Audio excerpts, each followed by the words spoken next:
Ipagpatuloy po yung paanyaya ng buong kapal, ang talinaga tungkol sa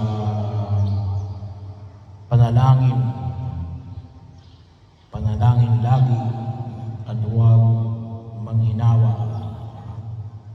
So, alam natin na ipagkakaloob ng Diyos yung ating mga hinihiling, lalo-lalo na kapag ang pinag-uusapan ay katarungan.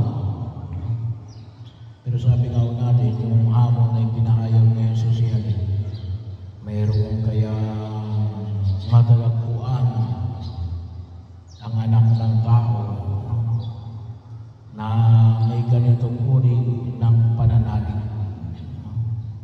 Ibig sabihin, kasi sabi nga rito ay tila tumatagal yun. Ang tanong ay gaano tayo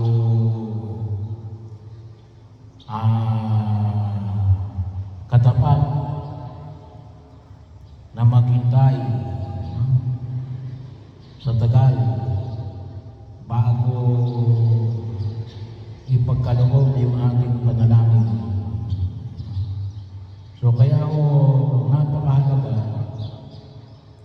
na may mga pamamaraan tayo na pagkilos na sabi nga natin, masanay tayo na ito ay maging bahagi na ng ating panalangin. So yung tinatawag natin, dapat ay meron na tayo schedule.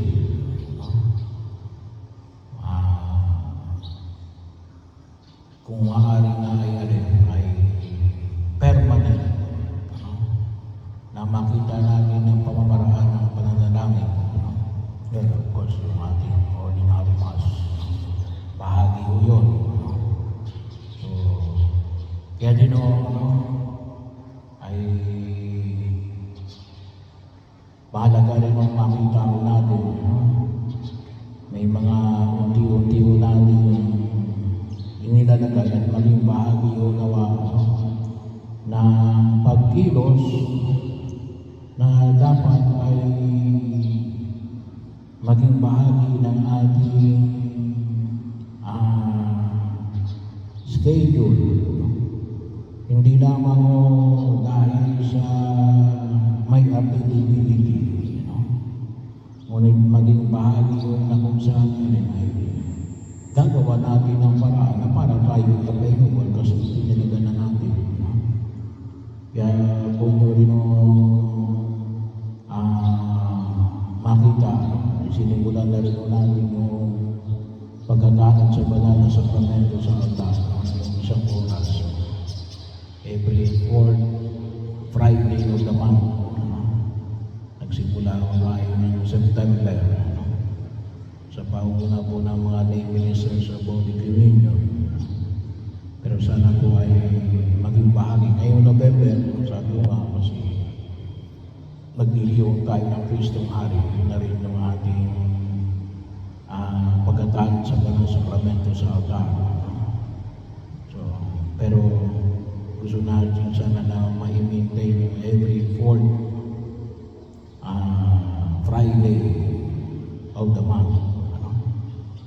So, binabalik na rin natin yung kapag linggo ay magdarasal ng Santo Rosario, sa first mass at saka yung last mass, sa umaga at saka sa hapon, para bago magmisa, so sa pangunguna naman ng RCM. So, yan po ilan naman sa mga bahagi na kinakailangan natin patatawag na maging bahagi ng ating pagkilos na sana po, sabi nga natin ay masabi natin na talagang yung ating panalangin ay nagtitiwala tayo na tutugunin ng pumamikapan kasi bakit ay may mga in-schedule na tayo na pagkilos, no, para sabi nga ho natin, ano man ang mangyari ay bahagi na ng ating kalinangan bilang partikular, no, bilang parokya. Ganun. Sa inyong sariling kakayanan, pwede rin no, kung meron kayong sariling schedule ng inyong panalangin, no, iba pa rin ho yun. No? Bahagi yun na pwede nyo rin bigyan ng pagpapahalaga sa inyong pagkilos bilang mga individual na mananampalataya. No? So, meron tayong tinatawag na personal praying tayo, no? At personal na debosyon na maging bahagi ng ating panalangin. At yun yung nais natin na ma-maintain, lalong-lalo na ho sa debosyon natin, kasi sabi nga ho natin ay yung ating Marian devotion, kasi yung devotion natin ay alin, nasanay lang tayo, yung yearly, na kapag inimbitahan tayo doon sa Intramuros, ngayon na hindi na tayo kasama sa invitasyon. Ay bahagi ko yun. Dapat po mismo may mga devotion tayo na sabi nga natin organic, hindi ho artificial. Kasi yung devotion na yon sa Intramuros, artificial ho yun, hindi ho galing sa atin yun. Tayo ay guest lang doon, at nagkataon, after ng pandemya, ay hindi na tayo kasama roon, kasi ang sinasama na lang ay mga canonically na itinalaga, ay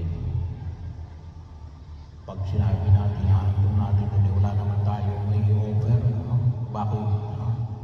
Kasi nga wala tayong organic devotion sa mahal na Beren, particular sa mahal na Beren ng Dilaog, yung ating every Saturday, yung first Saturday natin, kasi every first Saturday lang, pagkabat every Saturday, may devotion tayo sa mahal na Beren ng Sabado. Pero every first Saturday, para sa karangal ng mahal na Beren ng Dilaog, ay ilan lamang sumasama, bahagi yun. Kaya kung tutusin, yung devotion natin sa mahal na Beren ng Dilaog ay artificial lang, hindi pa organic. Kaya yun ang dapat natin na pagtuunan ng pansin. Kasi kung mag-a-apply tayo for coronation ng mahal na Beren, ay hanapan tayo. Nasaan yan yung devotion? Wala tayo may papakita. Nasabihin natin, hindi pa natin nagpupunta kami. Marami nagpupunta sa Intramuros. Hindi ko kasama yun. Hindi ko gamit yun bahagi yun na sana maunawaan natin at makita ko natin pagkakataon na kung saan ay masabi talaga natin ito talaga yung devotion natin, maliwanag ng pagkilos. Hindi lang sa pagkat may libreng sasakyan kaya nagpupunta doon kasi may libreng sasakyan.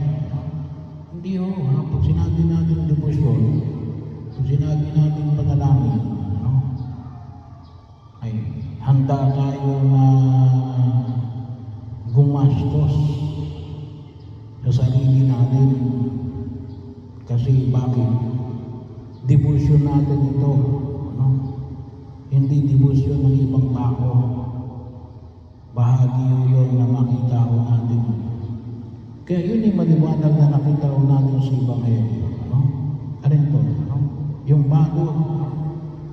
balo na araw-araw pupunta doon sa West para magkamit siya ng katarungan. Hindi na ho binanggit dito kung gaano pa katagal, ano? Ito baga ay araw, linggo, o buwan, no? O taon. No? Pero maliwanag na rin, inaraw-araw niya, no? Hanggang ipagkaloob sa kanya yung katarungan na kanyang hinihingi. Ano? At yun din ho naman yung makita ho natin, no? Sa ating pagkilos. At nawa ay yun ang idulog natin sa pagkatutusin. Yun ang kailangan natin. At yun din ang hihingin sa atin. Sabi nga sa Ebanghelyo natin ngayon, no? Pagdating ng anak ng tao, may makikita kayang ganitong uri ng pananampalataya. No? Yun ang ibig sabihin talaga ng pananampalataya. Hindi naman malin yung sumusunod ka lang sa agos. No? Hindi mo pananampalataya yun. No? Kapag nasunod ka lang sa agos. At ito yung uri ng panalangin na nawa ay ma-develop natin at mapagtibay natin.